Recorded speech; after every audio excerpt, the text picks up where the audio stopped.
വിശ്വാസങ്ങൾ സംരക്ഷിക്കാൻ വികസന വിപ്ലവം ആരംഭിക്കാൻ അഴിമതി ഭരണം ഇല്ലാതാക്കാൻ ഇനി വരണം ബിജെപി.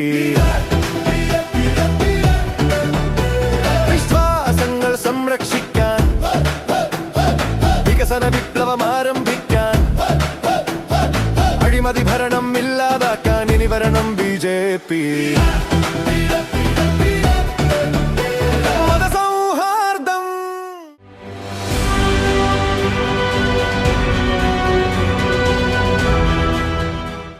മീറ്റ് ദി കാൻഡിഡേറ്റിൽ പീരുമേട് നിയോജക മണ്ഡലത്തിൽ നിന്നും ജനവിധി തേടുന്ന NDA സ്ഥാനാർത്ഥി രതീഷ് വരകുമലയിൽ നമ്മോടൊപ്പം ചേരുകയാണ്. നമസ്കാരം. നമസ്കാരം.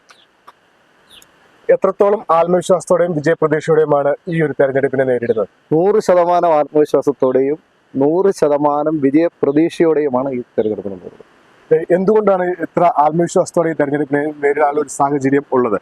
BJP കേരളത്തിൽ ഒരു രാഷ്ട്രീയ ബദലായി വളർന്നു കഴിഞ്ഞു. അതുതന്നെയാണ് എൻ്റെ ഏറ്റവും വലിയ ആത്മവിശ്വാസം.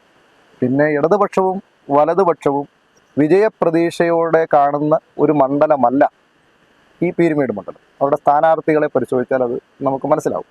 അത് ഈ നാട്ടിലെ ജനങ്ങൾക്ക് അറിവുള്ള കാര്യം. അവരത് എന്നോട് പങ്കുവച്ചിട്ടുണ്ട്. അപ്പോൾ അതുകൂടെ കൊണ്ട് 100% വിജയിച്ചു വരാനുള്ള എല്ലാ ഘടകങ്ങളും പീരുമേട്ടിലുണ്ട് എന്നുള്ളതാണ് വസ്തുത. പീരുമേടിനെ സംബന്ധിച്ച് ഏറ്റവും ജനങ്ങൾ നേരിടുന്ന പ്രധാന പ്രശ്നങ്ങൾ, വെല്ലുവിളികൾ ഒക്കെ എന്തൊക്കെയാണ്? പീരുമേട്ടിലെ സംബന്ധിച്ച് ജനങ്ങൾ നേരിടുന്ന യഥാർത്ഥ വെല്ലുവിളി എന്ന് പറയുന്നത് വികസനമാണ്. വികസനത്തിൻ്റെ കാര്യത്തിൽ ഇടുക്കി ജില്ലയിൽ പ്രത്യേകിച്ച് ഏറ്റവും കൂടുതൽ അവഗണിക്കപ്പെട്ട ഒരു മണ്ഡലമാണ് പീരുമേട് മണ്ഡലം. പീരുമേട് മണ്ഡലത്തിൻ്റെ ചരിത്രം പരിശോധിച്ചാൽ ഇവിടുത്തെ തോട്ടം മേഖല 206 വർഷങ്ങൾക്ക് മുമ്പാണ് തേയിലത്തോട്ടങ്ങൾ ഉണ്ടാകുന്നത്. ആ കാലഘട്ടത്തിലുണ്ടായ തേയിലത്തോട്ടങ്ങളിലെ തൊഴിലാളികളുടെ ജീവിത സാഹചര്യം ഇന്നും അതുപോലെ തന്നെ തുടരുകയാണ്. ഒരു നവീകരണ പ്രവർത്തനങ്ങൾ പോലും നടത്തിയിട്ടില്ല. ഇപ്പോൾ ഇതിനൊരു ഡയറക്ടറേറ്റൊക്കെ രൂപീകരിച്ചുകൊണ്ട് നവീകരണ പ്രവർത്തനങ്ങളൊക്കെ നടത്താൻ ചില നടപടികൾ സ്വീകരിച്ചെങ്കിലും നാമമാത്രമായ തുകകൾ ചെലവഴിച്ച് ചില ലയങ്ങളിൽ ചില നവീകരണ പ്രവർത്തനങ്ങൾ നടത്തി എന്ന് വരുത്തി തീർത്തു എന്ന് മാത്രമേ ഉള്ളൂ.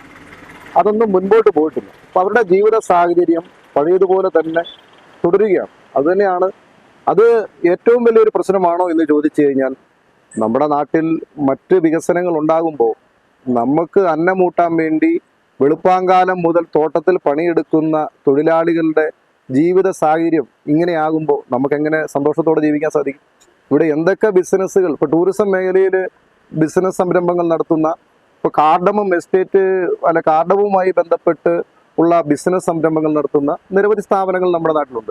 അവർ വലിയ രീതിയിലുള്ള വരുമാനങ്ങൾ ഉണ്ടാക്കുന്നവരുണ്ട്. പക്ഷേ അതിലും ഭൂരിഭാഗവും കൃഷിക്കാരല്ല എന്നുള്ള വസ്തുതയാണ്, ബിസിനസ്സുകാരുണ്ട്.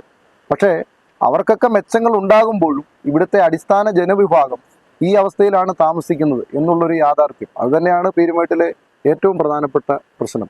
അതോടൊപ്പം തന്നെ ഇപ്പോൾ റോഡുകളുടെ കാര്യത്തിലായാലും, ആരോഗ്യ മേഖലയുടെ കാര്യത്തിലായാലും, വിദ്യാഭ്യാസ മേഖലയുടെ കാര്യത്തിലായാലും, ഇതിലെല്ലാം ഇത്രയും വർഷങ്ങളായി ഇത്ര വലിയ അവഗണന ഉണ്ടായിട്ടുള്ള ഒരു സ്ഥലം വേറെയില്ല. അതിൻ്റെ ഏറ്റവും പ്രധാനപ്പെട്ട കാരണം ഇവിടുത്തെ കമ്മ്യൂണിസ്റ്റ് ആധിപത്യമാണ്. കഴിഞ്ഞ 20 വർഷക്കാലമായി ഇടതുപക്ഷമാണ് ഇവിടുത്തെ ഈ മണ്ഡലത്തെ പ്രതിനിധീകരിക്കുന്നത്. അവരുടെ യൂണിയനുകൾ ഈ തോട്ടം മേഖലയിലൊക്കെ കമ്മ്യൂണിസ്റ്റ് പാർട്ടിയുടെ യൂണിയനുകൾ ശക്തമായിരുന്നു. അപ്പോൾ അതുകൊണ്ടാണ് അവർക്ക് ഇവിടെ പല തിരഞ്ഞെടുപ്പുകളിലും വിജയിക്കാൻ സാധിച്ചത്. ഈ റോഡുകളെല്ലാം നന്നാക്കി റെഡിയാക്കി എന്നുള്ളതാണ് LDF അവകാശപ്പെടുന്നത്. റോഡുകളൊക്കെ റെഡിയാക്കിയത് ഏത് ഫണ്ടാണ്? ഞാൻ ആ ഫണ്ട്, ഇപ്പം കേന്ദ്രത്തിൻ്റെ ഫണ്ട് ഉപയോഗിച്ച് ഇവിടെ റോഡ് നന്നാക്കിയത് ഞങ്ങളുടെ മാത്രം അവകാശവാദമാണ് എന്നുന്നയിക്കുന്ന ഒരു രാഷ്ട്രീയ ശൈലിയൊന്നും ഞങ്ങൾക്കില്ല. അപ്പോൾ കേന്ദ്രത്തിൻ്റെ ഫണ്ട് ഈ നാട്ടിലെ എല്ലാവർക്കും വേണ്ടിയിട്ടുള്ളതാണ്. എന്തുകൊണ്ട് കേരളത്തിന് ഫണ്ട് ഇല്ലാത്തത്?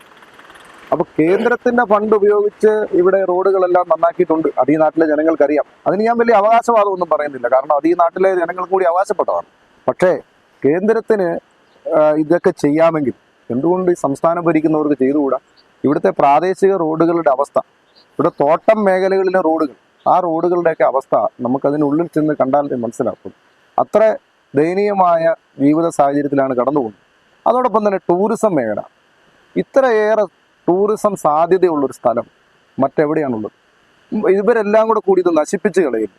ഈ ടൂറിസം മേഖലയിൽ എന്തെങ്കിലും ബെനിഫിറ്റുകൾ ഉണ്ടാക്കുന്നുണ്ടെങ്കിൽ, നേട്ടങ്ങൾ ഉണ്ടാക്കുന്നുണ്ടെങ്കിൽ അത് ഇവിടുത്തുകാരല്ല.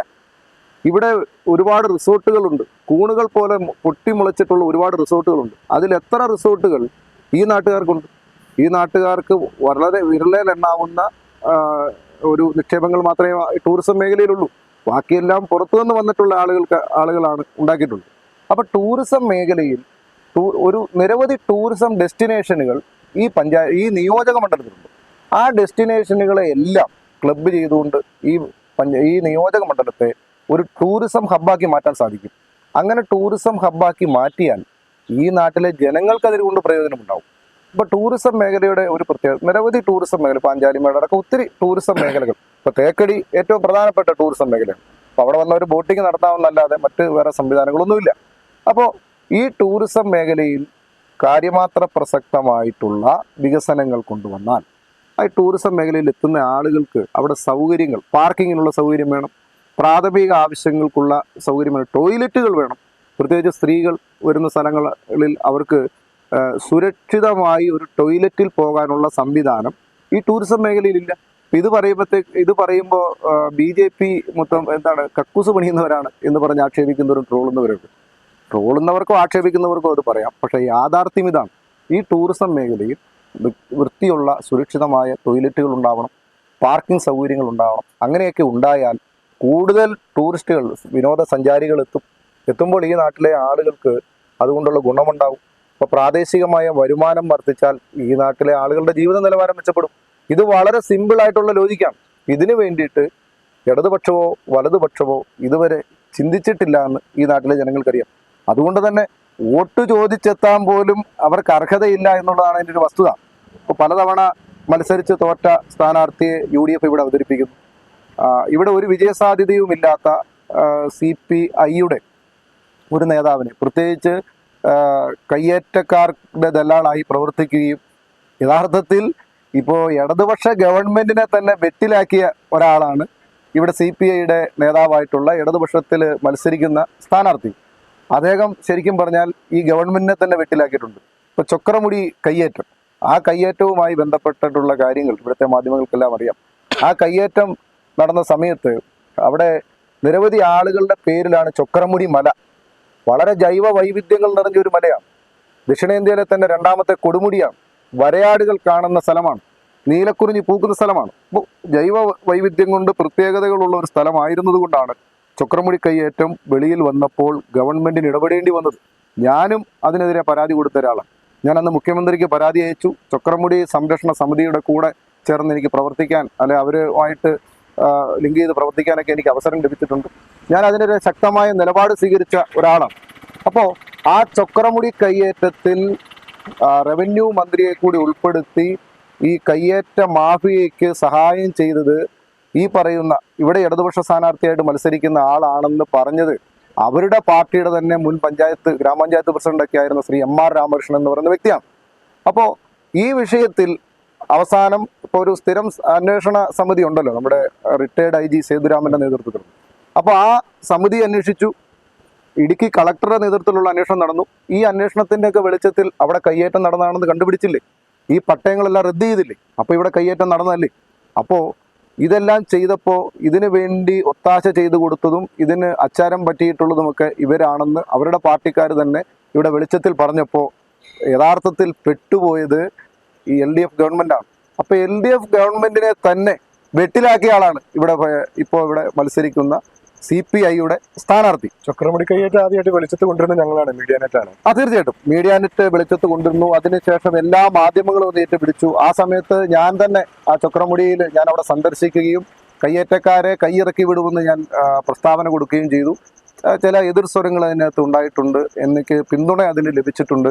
അപ്പോൾ പിന്നീട് എല്ലാ മാധ്യമങ്ങളും, പിന്നീടാണ് ബഹുമാനപ്പെട്ട പ്രതിപക്ഷ നേതാവ് ശ്രീ VD സതീശൻ അടക്കമുള്ള ആളുകൾ അവിടെ വരുന്നത്. അപ്പോൾ ഇതിനെല്ലാം ശേഷമാണ് നടപടികളുണ്ട്. അപ്പോൾ ഈ നടപടികൾ യഥാർത്ഥത്തിൽ ഉണ്ടായതാണല്ലോ.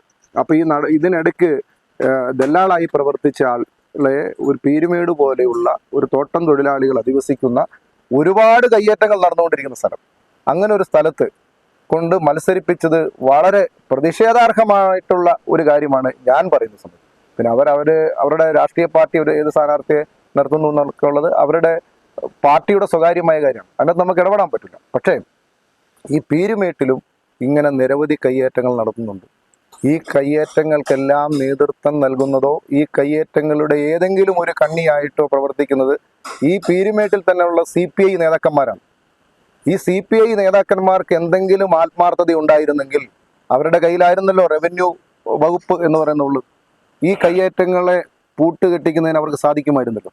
ഇപ്പൊ ചൊക്രമുടി കയ്യേറ്റം തന്നെ പലതവണ കോടതിയിൽ വിളിച്ചു, ഗവൺമെന്റിന്റെ ഭാഗത്തു നിന്നുള്ള പ്രതിനിധി ഹാജരാകുന്നില്ല. എന്താണ് കാര്യം? അതിന്റെ കാര്യം ഇത്രേ ഉള്ളൂ. അവര് പറഞ്ഞിട്ടുണ്ട്, ഈ കയ്യേറ്റക്കാർ മുറിച്ചു വിറ്റ ഭൂമി വാങ്ങിയ ആളുകളുണ്ടല്ലോ, ആ ആളുകൾ പരാതിയുമായി ചെന്നപ്പോൾ ഈ CPIയുടെ ജില്ലാ നേതൃത്വം പറഞ്ഞിട്ടുണ്ട്, നിങ്ങൾ കോടതിയിൽ പൊക്കൂ, കോടതിയിൽ ഞങ്ങൾ സഹായിക്കാം, കോടതിയിൽ ഞങ്ങൾ സഹായിക്കാമെന്ന് പറഞ്ഞിട്ടുള്ളവരാണിവർ.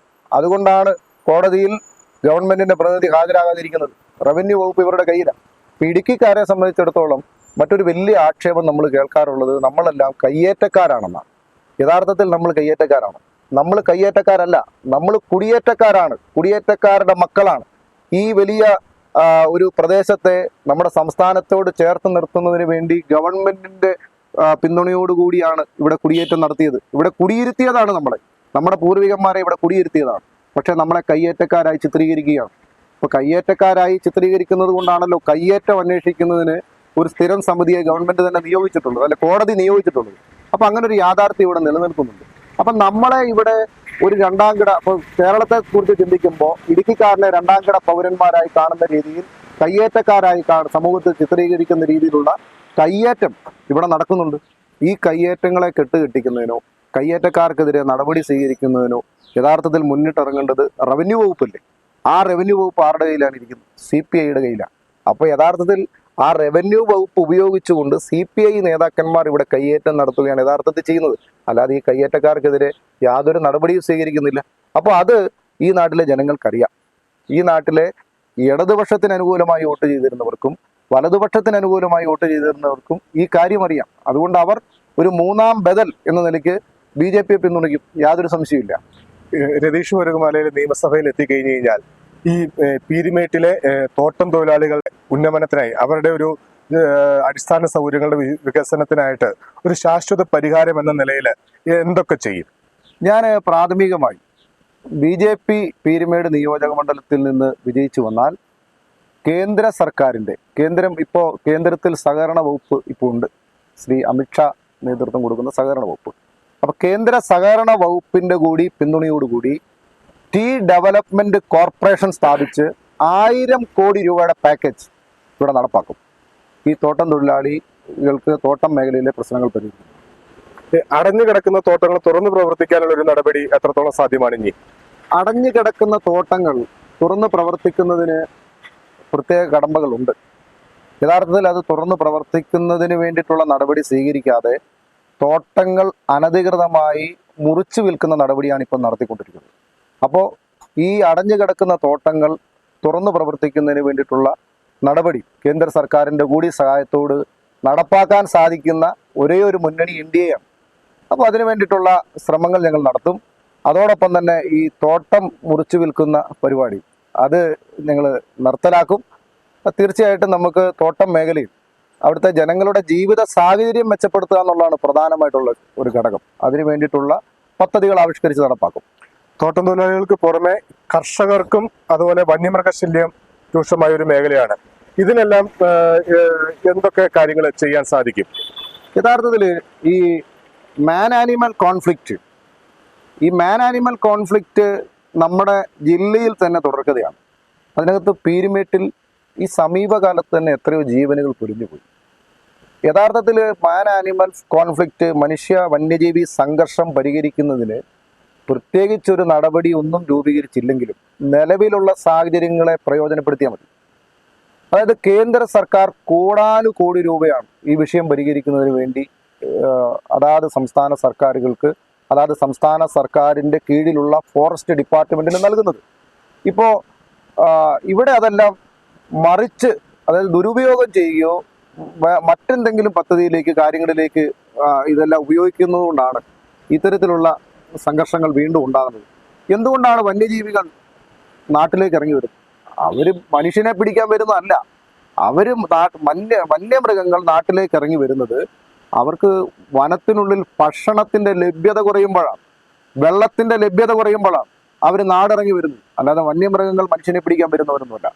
അപ്പോൾ വന്യമൃഗങ്ങൾ വനത്തിനുള്ളിൽ തന്നെ നിലനിൽക്കണമെങ്കിൽ വനത്തിനുള്ളിൽ വന്യമൃഗങ്ങൾക്ക് ആവശ്യമായ ഭക്ഷണങ്ങൾ ലഭിക്കണം, അവർക്ക് ജലം ലഭിക്കണം. ഇപ്പോൾ വന്യമൃഗങ്ങൾക്ക് ആവശ്യമായ ജലലഭ്യത കുറവുള്ള സ്ഥലങ്ങളിൽ കൃത്രിമമായി ടാങ്കുകൾ നിർമ്മിക്കുക, അവിടെ ജലലഭ്യത ഉറപ്പാക്കുക. ഓരോ വന്യമൃഗങ്ങളും ഭക്ഷിക്കുന്നത് വിവിധ തരത്തിലുള്ള ഭക്ഷണങ്ങളാണ്, നമുക്കറിയാം.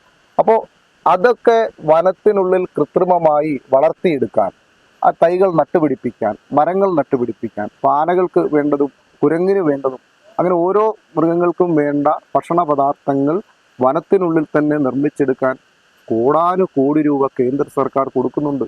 ഈ കേരളത്തിന് മാത്രമല്ല, എല്ലാ സംസ്ഥാനങ്ങളിലും കൊടുക്കുന്നുണ്ട്. ഇതിനേക്കാൾ കൂടുതൽ വന്യമൃഗങ്ങളുള്ള അധിവസിക്കുന്ന അല്ലെ അത്തരം വനത്തോട് ചേർന്ന ആളുകൾ ജീവിക്കുന്ന മറ്റു സംസ്ഥാനങ്ങളുണ്ടല്ലോ. അവിടെയെല്ലാം ഈ രീതിയിൽ വന്യജീവികൾ വന്ന് മനുഷ്യരെ ഇതുപോലെ ഉപദ്രവിക്കുന്ന സാഹചര്യമില്ല. അപ്പോൾ ദീർഘവീക്ഷണമില്ലാത്ത കെടുകാര്യസ്ഥതയുള്ള ഭരണം മാത്രമല്ല, ഇവിടെ ഈ വനം വകുപ്പ് ഉദ്യോഗസ്ഥരെ അഴിച്ചുവിട്ട് ഇരിക്കുകയാണ് കേരളത്തിൽ. എന്നിട്ട് എന്തെങ്കിലും ഒരു ദാരുണമായ സംഭവം ഉണ്ടാകുമ്പോൾ അത് കേന്ദ്രത്തിന്റെ തലയിൽ കെട്ടിവെച്ച് അവരങ്ങനെ തടിതപ്പാണ്. അപ്പോൾ അത് തന്നെ ശരിയല്ല. വന്യജീവി സംഘർഷം ലഘൂകരിക്കാൻ നമുക്ക് സാധിക്കും. അതോടൊപ്പം നമ്മുടെ വികസനത്തിന്റെ കാര്യത്തിൽ ഫോറസ്റ്റിന്റെ പല തടസ്സവാദങ്ങളും പറയുന്നുണ്ട്. അതിന് കേന്ദ്രം 2023 തന്നെ അമെൻമെന്റ് കൊണ്ടുവന്നിട്ടുണ്ട്. ഈ നമ്മുടെ വനസംരക്ഷണ നിയമം ഭേദഗതി ചെയ്തിട്ടുണ്ട്. ആ ഭേദഗതിയുടെ ആനുകൂല്യം ഈ നാട്ടിലെ ജനങ്ങൾക്ക് ലഭിച്ചു കഴിഞ്ഞാൽ തന്നെ പല മേഖലയിലെ പട്ടയ പ്രശ്നങ്ങൾ അവസാനിച്ചു.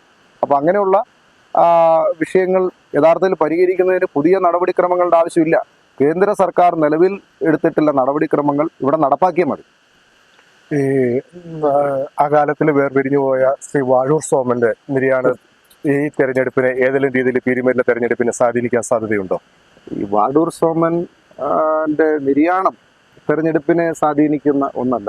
സ്വാഭാവികമായി അത് വാർദ്ധക്യ സഹജമായോ അല്ലെങ്കിൽ അത് ഒരു സ്വാഭാവിക മരണം ആണ് അദ്ദേഹത്തിനുണ്ടായത്. അദ്ദേഹത്തിന്റെ നിര്യാണം തെരഞ്ഞെടുപ്പിനെ ബാധിക്കും എന്ന് പറയുന്നത് ഒരു സ്ഥാനാർത്ഥി എന്ന നിലയ്ക്ക് ശരിയല്ല എന്നാണ് ഞാൻ വിശ്വസിക്കുന്നത്. അവരുടെ പാർട്ടിയുടെ നിലപാടുകൾ, ഇടതുപക്ഷ പ്രസ്ഥാനങ്ങളുടെയും സർക്കാരിന്റെ നിലപാടുകൾ വെച്ചാണ് ജനങ്ങൾ വിലയിരുത്തുന്നത്. തിരഞ്ഞെടുപ്പ് എടുക്കുന്ന സമയത്ത് അവർക്ക് പല വാഗ്ദാനങ്ങളുമായി വരാൻ അവർക്ക് സാധിക്കും. പക്ഷേ ഈ വാഗ്ദാനങ്ങളെല്ലാം 5 വർഷം മുമ്പ്, അതിൻ്റെ 5 വർഷം മുമ്പ്, അതിൻ്റെ 5 വർഷം മുമ്പ് ഇവർ ഈ നാട്ടിലെ ജനങ്ങളോട് പറഞ്ഞിട്ടുള്ളതാണ്. ഒന്നും നടപ്പാക്കിയിട്ടില്ല, ഒന്നും. അപ്പം അതുകൊണ്ട് ജനങ്ങൾ അവരെ തിരിച്ചറിഞ്ഞിട്ടുണ്ട്. പിന്നെ തോട്ടം മേഖലയിലെ ജനങ്ങളുടെ ഇപ്പോൾ അവരുടെ അവകാശപ്പെടാനുള്ള ഒരു കാര്യം, അവരുടെ ഒരു കോൺഫിഡൻസ് എന്ന് പറയുന്നത് തോട്ടം മേഖലയിൽ ഞങ്ങൾക്ക് വലിയ സ്വാധീനമുണ്ട്, ഇവിടെ തൊഴിലാളികളുടെ അട്ടിപ്പേർ ഞങ്ങൾ കാണുന്നതാണ്. അങ്ങനെ തൊഴിലാളികളുടെ അട്ടിപ്പേറൊന്നും ഒരു തൊഴിലാളികളും ആർക്കും എഴുതി കൊടുത്തിട്ടില്ല. പക്ഷെ അവർക്കൊരു വിഷയമുണ്ട്. ഈ യൂണിയൻ നേതാക്കന്മാരെ ഭയന്നാണ് പലപ്പോഴും തൊഴിലാളികൾ ജീവിക്കുന്നത്. ഇപ്പൊ നമ്മൾ തൊഴിലാളികളുടെ അടുത്തേക്ക് ചെന്നാൽ, ഇപ്പൊ ഞങ്ങൾ വേണ്ട, നിങ്ങൾ മാധ്യമ പ്രവർത്തകർ തന്നെ തൊഴിലാളികളുടെ അടുത്തേക്ക് നിന്ന് നിങ്ങളുടെ വിഷയങ്ങൾ എന്താണെന്ന് ചോദിച്ചാൽ 100-ൽ 1-2 പേര് അവരുടെ വിഷയങ്ങൾ പരസ്യമായി പറയാൻ തയ്യാറാവുന്നത്. അവർ പരസ്യമായി പറയാൻ തയ്യാറാവാത്തത് ഈ നേതാക്കന്മാരെ പേടിച്ചാണ്. യൂണിയനിൽ നിന്ന് നടപടിയെടുക്കും, അല്ലെ അവരുടെ തൊഴിൽ നഷ്ടപ്പെടും എന്ന് വിചാരിച്ചിട്ടാണ്. പക്ഷെ അവർക്ക് അവരുടെ തൊഴിലുകൾ, അവരുടെ ആവശ്യങ്ങൾ സധൈര്യം മുന്നോട്ട് വന്ന് പറഞ്ഞാൽ അവരുടെ തൊഴിലുകൾ നഷ്ടപ്പെടാതെ അവർക്ക് സംരക്ഷണം ഒരുക്കുന്ന ഒരു രാഷ്ട്രീയ പാർട്ടിയായി BJP ഈ നാട്ടിൽ വളർന്നിട്ടുണ്ട് എന്നുള്ളത് അവരെ ഞങ്ങൾ ബോധ്യപ്പെടുത്തുന്നുണ്ട്. അപ്പൊ അതുകൊണ്ട് അവർക്ക് കാലാകാലമായി ഒരു അടിമപ്പണി പോലെ ഈ ഇടതുപക്ഷത്തിന്റെ പിന്നാലെ പോയ സാഹചര്യമൊന്നും ഇനി അവർക്കില്ല. അവർക്ക് ധൈര്യമായിട്ട് മുന്നോട്ട് വരാൻ പറ്റുന്ന രാഷ്ട്രീയ സാഹചര്യമുണ്ട്. അതുകൊണ്ട് അവരൊക്കെ BJPക്ക് അനുകൂലമായി ചിന്തിക്കും. NDA സ്ഥാനാർത്ഥി എന്ന നിലയിൽ LDF UDF സ്ഥാനാർത്ഥികളെ താങ്കൾ എങ്ങനെ വിലയിരുത്തുന്നു? ഞാൻ വളരെ സിമ്പിളായിട്ട് പറയും, അവരെ ഞാൻ വ്യക്തിപരമായ ഒരു പരാമർശം നടത്താൻ ഞാൻ ഉദ്ദേശിക്കുന്നില്ല. LDF UDF സ്ഥാനാർത്ഥികൾ, അവരുടെ മുന്നണികൾ അവരെ ഒരു വിജയപ്രതീക്ഷയോടുകൂടി മത്സരിപ്പിക്കുന്നതല്ല. അത്തരത്തിലൊരു ഗൗരവം അവർ ചിന്തിച്ചിട്ടിരുന്നു എങ്കിൽ സ്ഥാനാർത്ഥിമാർ ഇവരൊന്നും ആയിരിക്കില്ല. കാരണം UDFന്റെ സ്ഥാനാർത്ഥി എന്ന് പറഞ്ഞാൽ പലതവണ ഈ മണ്ഡലത്തിൽ മത്സരിച്ച് പരാജയപ്പെട്ട ആളാണ്. ഈ മണ്ഡലം അദ്ദേഹത്തിന് സ്വീകരിക്കാൻ തയ്യാറല്ല എന്ന് പലതവണ വിധി എഴുതുകയാണ്. ഇപ്പോൾ LDFന്റെ സ്ഥാനാർത്ഥിയെ സംബന്ധിച്ചാണെങ്കിൽ LDF സ്ഥാനാർത്ഥി ഇവിടെ മത്സരിക്കാൻ യോഗ്യനാണോ എന്നുള്ളത് ഇവിടുത്തെ ആളുകൾ ചിന്തിക്കട്ടെ. അവർ ചിന്തിച്ചിട്ടുണ്ട്. ഈ കയ്യേറ്റത്തിന് കൂടെ പിടിക്കുന്ന ഒരു നല്ല വകുപ്പ്, റവന്യൂ വകുപ്പ് കയ്യിലുണ്ടായിരുന്നിട്ടും ഈ നാട്ടിലെ ജനങ്ങളുടെ ഒരു പ്രാഥമികമായിട്ടുള്ള ആവശ്യമായ അവരുടെ സ്വന്തം സ്ഥലത്തിൻ്റെ ഒരു രേഖ നൽകാൻ നടപടിയെടുക്കാത്ത, അപ്പം അങ്ങനെ ഒരാളെ മത്സരിപ്പിക്കുന്നതുകൊണ്ട് എന്താണ് ഉദ്ദേശിക്കുന്നത്? അപ്പോൾ വിജയിക്കാനൊന്നുമല്ല. അത് എന്തായാലും ഞങ്ങൾക്ക് ഇടതുപക്ഷമോ വലതുപക്ഷമോ ഒരു വെല്ലുവിളി ഉയർത്തുന്നില്ല. ഞങ്ങൾക്ക് തീർച്ചയായിട്ടും ഈ നാട്ടിലെ ജനങ്ങൾ, ഞാനിപ്പോഴും ഉറച്ചു വിശ്വസിക്കുന്നു, ഇടതുപക്ഷത്തിന് അനുകൂലമായും വലതുപക്ഷത്തിന് അനുകൂലമായും ഇത്ര നാളും വോട്ടുകൾ ചെയ്ത ആളുകൾ, ജനങ്ങൾ, ഈ നാട്ടിലെ പൊതുജനങ്ങൾ രാഷ്ട്രീയത്തിന് അതീതമായി മനസ്സിലാക്കി വെച്ചിട്ടുള്ള ഒരു കാര്യമുണ്ട്. ഇടതുപക്ഷം വിജയിച്ചു വന്നാൽ ഈ കഴിഞ്ഞ 20 വർഷം തുടർന്ന് തന്നെ ഇവിടെ തുടരാൻ സാധ്യതയുണ്ട്. വലതുപക്ഷം വിജയിച്ചു വന്നാൽ അവർക്ക് ഇവിടെ ചെയ്യാൻ ഒന്നുമില്ല. അവർക്ക് സ്വന്തമായി നല്ലൊരു പ്രകടന പത്രിക പോലും ഇല്ല. മാത്രമല്ല, കോൺഗ്രസിന്റെ അവസ്ഥയും അത് തന്നെയാണ്. കോൺഗ്രസിന്റെ ഒരു പ്രതിനിധി വിജയിച്ചു വന്നാൽ ഈ പ്രത്യേകിച്ച് ഒരു കാര്യങ്ങളും ഈ മണ്ഡലത്തിന് വേണ്ടി ചെയ്യാൻ സാധിക്കുന്ന സാഹചര്യമൊന്നുമില്ല. അപ്പോൾ അതുകൊണ്ട് BJPയുടെ പ്രതിനിധി വിജയിച്ചു വന്നാൽ കേന്ദ്ര സർക്കാരിൻ്റെ കൂടി സഹായത്തോടു കൂടി നിരവധി കാര്യങ്ങൾ ചെയ്യാൻ സാധിക്കും. മാത്രമല്ല, BJPയുടെ പ്രതിനിധി വിജയിച്ചു വന്നാൽ അത് ആദ്യമായിട്ടായിരിക്കുമല്ലോ ഒരു അവസരം നൽകുന്നത്. അപ്പം അങ്ങനെ ഒരു അവസരം നൽകിയാൽ ഈ നാട്ടിലെ ജനങ്ങൾക്ക് BJPയുടെ പ്രവർത്തനങ്ങളെ പരീക്ഷിക്കാൻ വേണ്ടി സാധിക്കും. അപ്പം അങ്ങനെ ഒരു അവസരം BJPയുടെ പ്രതിനിധിക്ക് കൊടുക്കുന്നതിന് വേണ്ടിയിട്ട് ഈ നാട്ടിലെ ജനങ്ങൾ തയ്യാറാകണമെന്ന് ഞാൻ അവരോട് അഭ്യർത്ഥിക്കുന്നു. അവരതിന് പലരും തയ്യാറാണ് എന്ന് നമ്മളോട് തന്നെ നേരിട്ട് അവരുടെ പിന്തുണ അറിയിച്ചിട്ടുണ്ട്. അതുകൊണ്ട് ഇടതുപക്ഷമോ വലതുപക്ഷമോ നമുക്ക് വലിയൊരു വെല്ലുവിളി ഒന്നും ഉയർത്തുന്നില്ല. തീർച്ചയായിട്ടും BJPയുടെ പ്രതിനിധി ജയിച്ചു വരാനുള്ള എല്ലാ സാധ്യതകളും ഉണ്ട്. മതസാമുദായിക സംഘടനകളുടെ വോട്ടുകൾ എങ്ങനെയാണ് താങ്കൾ വിലയിരുത്തുന്നത്? ഈ മതസാമുദായിക സംഘടനകൾ മുമ്പൊക്കെ ഒരു രാഷ്ട്രീയ നിലപാട് സ്വീകരിക്കേണ്ട പല സാഹചര്യങ്ങളുണ്ടായിട്ടുണ്ട്. അതിൻ്റെ പ്രധാനപ്പെട്ട കാരണം എന്താണെന്ന് വെച്ച് കഴിഞ്ഞാൽ, ഇപ്പോൾ ഇവിടെ ഒരു രാഷ്ട്രീയ മേധാവിത്വമുള്ള സംഘടനകളുടെ ഒരു അല്പം രമ്യമായി പോയില്ലെങ്കിൽ ചിലതൊക്കെ നമുക്ക് ദോഷങ്ങളുണ്ടാകും എന്നുള്ള അത് ഒരു യാഥാർത്ഥ്യമാണ്, ഒരു ഫാക്റ്റാണ്. അപ്പോൾ ആ ഒരു കാലഘട്ടമൊക്കെ മാറി. ഇപ്പം ഞങ്ങൾ തെരഞ്ഞെടുപ്പ് പ്രചരണത്തിൻ്റെ ഭാഗമായിട്ടും അല്ലാതെയും ഇവിടുത്തെ എല്ലാ വിഭാഗക്കാരെയും എല്ലാ മേലധ്യക്ഷന്മാരെയും ഒക്കെ ഞങ്ങൾ സമീപിക്കുന്നതാണ്. അപ്പം ഞങ്ങൾ ആരുടെയും വോട്ട് വേണ്ട എന്ന നിലപാടുള്ള ആൾക്കാരൊന്നുമില്ല. അപ്പം ഞങ്ങൾ എല്ലാവരെയും കാണുന്നവരാണ്. എല്ലാവരുമായി തെരഞ്ഞെടുപ്പ് സമയത്ത് മാത്രമല്ല, എല്ലാ വേദിയിൽ സാഹചര്യങ്ങളും ഞങ്ങൾ സമ്പർക്കം നടത്തുന്നവരാണ്. അപ്പോൾ അവരുടെ നിലപാടുകളും അവരുടെ സാഹചര്യങ്ങളും അവസ്ഥകളും ഒക്കെ ഞങ്ങൾക്കറിയാം.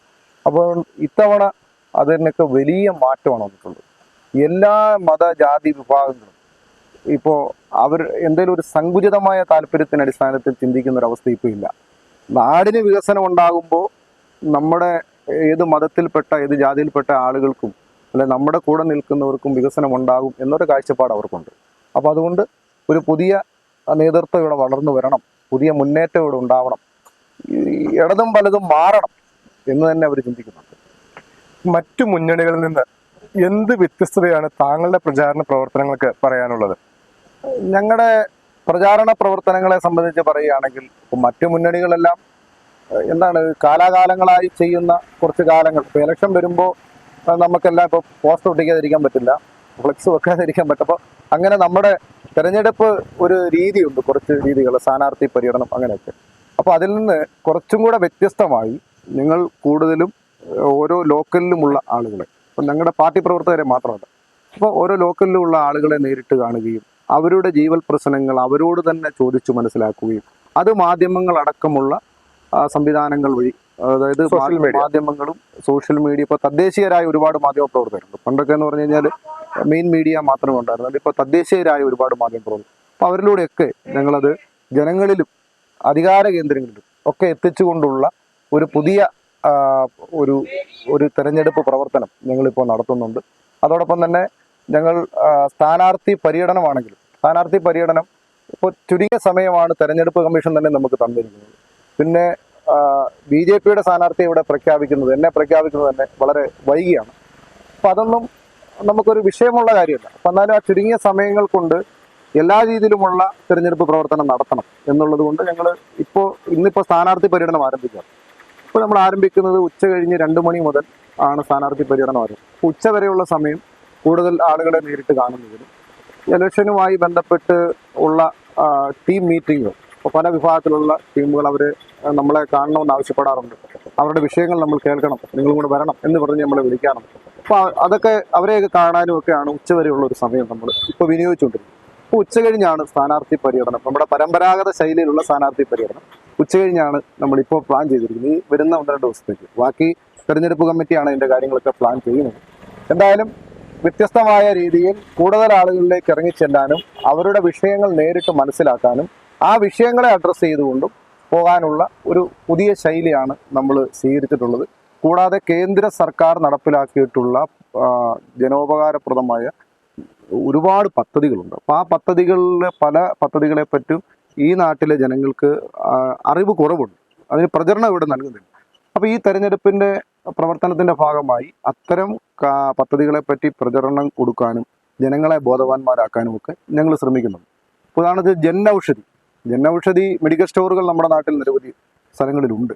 പക്ഷേ പല ആളുകൾക്കും അവിടുത്തെ നമുക്ക് ഇത്രയും കുറഞ്ഞ വിലയിൽ ഈ മെഡിക്കൽ സ്റ്റോറുകളിൽ ഇത്രയും മരുന്നുകൾ ലഭിക്കും എന്ന് അറിയത്തില്ലാത്ത ഒരുപാട് ആളുകളുണ്ട്. അപ്പോൾ അതിനെപ്പറ്റി ഞങ്ങൾ പ്രചരണം കൊടുക്കുന്നുണ്ട്, അവർക്കത് ഗുണകരമാവട്ടെ. ഇപ്പോൾ കൂടുതൽ ജൻ ഔഷധി സ്റ്റോറുകൾ വന്നാൽ ആളുകൾക്ക് കൂടുതൽ മരുന്നുകൾ ലഭിക്കും. അപ്പോൾ അങ്ങനെ ഇപ്പോൾ 70 വയസ്സ് പ്രായം കഴിഞ്ഞ ആളുകൾക്ക് സൗജന്യ ഇൻഷുറൻസ് പദ്ധതി കേന്ദ്ര സർക്കാർ നടപ്പാക്കിയിട്ടുണ്ട്.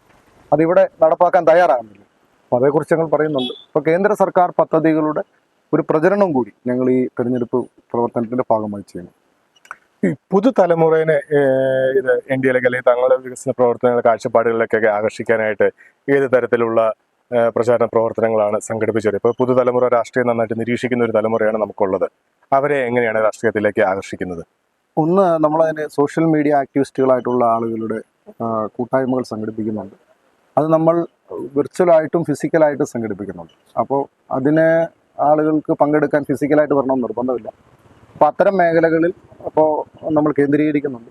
പ്രത്യേകിച്ച് സോഷ്യൽ മീഡിയയിലുള്ള, ഇപ്പോൾ സോഷ്യൽ മീഡിയ ഇന്നത്തെ വലിയ അഭിവാജ്യമായിട്ടൊരു ഘടകമാണ്. അപ്പോൾ അതിലൂടെയുള്ള ഒരു പ്രചരണം, അതിനുവേണ്ടി പുതിയ തലമുറയിലേക്ക് നമ്മുടെ മെസ്സേജുകൾ എത്തുന്നതിന് വേണ്ടി നമ്മൾ പ്രയോജനപ്പെടുത്തുന്നുണ്ട്.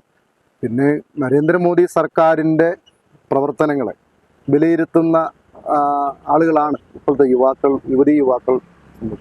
ഇപ്പോൾ കഴിഞ്ഞ ദിവസം തന്നെ ഒരു ചെറുപ്പക്കാരൻ പറഞ്ഞത്, ഞാൻ ഡോക്ടറാകണം, IAS കാരനാകണം എന്നൊക്കെ ആഗ്രഹിച്ചാണ് പഠിച്ചുകൊണ്ടിരുന്നതെങ്കിലും നമ്മുടെ പ്രധാനമന്ത്രിയെ കണ്ടപ്പോൾ എൻ്റെ മനസ്സിൽ പ്രധാനമന്ത്രിയാകണം എന്ന ആഗ്രഹം തോന്നിക്കുന്നത്.